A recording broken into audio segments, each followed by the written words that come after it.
Okay, you've isolated in one sentence what it is you want that person or those people you're communicating with to do. You've got it right in front of you.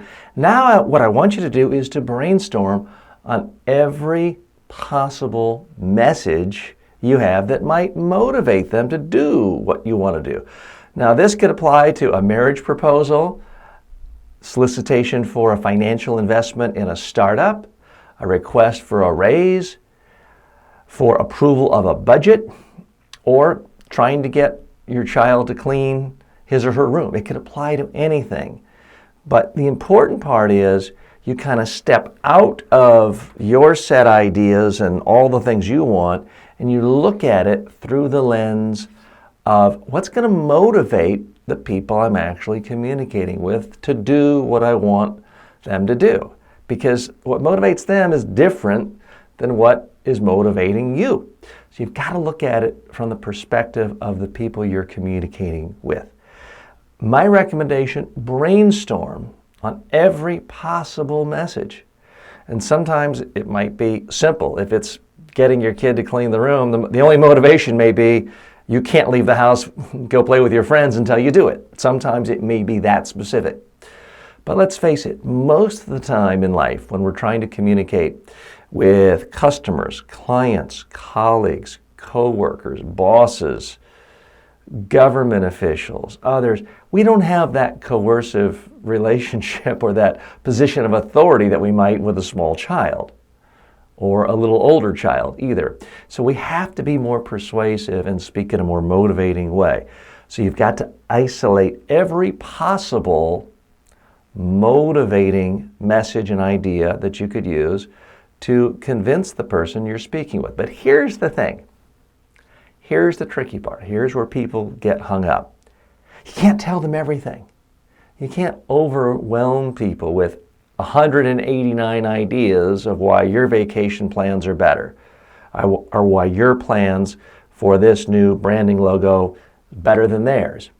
You've got to narrow it down. So much of being a good communicator has nothing to do with your eye contact, your hand gestures, the quality of your voice. It's about judgment and really figuring out what not to say to that friend or family member or colleague or investor. Figuring out what is not essential. Instead, you have to focus on what is essential. Now, the rule of thumb I give all of my clients who are coming to me to help with their speeches and their presentations is no more than 5 ideas, even if you have an hour to speak.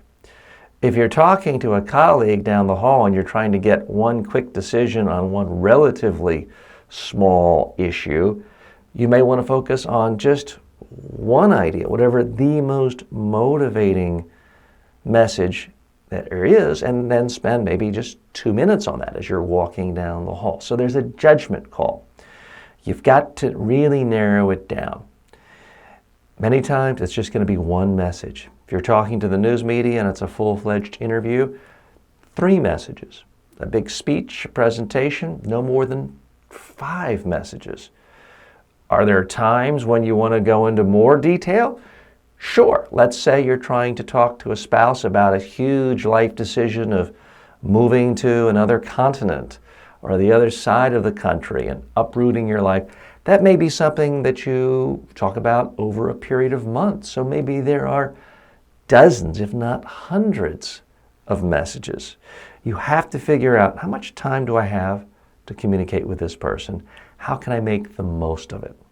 So what I want you to do now in this exercise is look at what you're trying to get an audience member to do, or I don't want to make it sound like it's all about public speaking. It could be a family member, a friend, a colleague. What is it you want this person to do?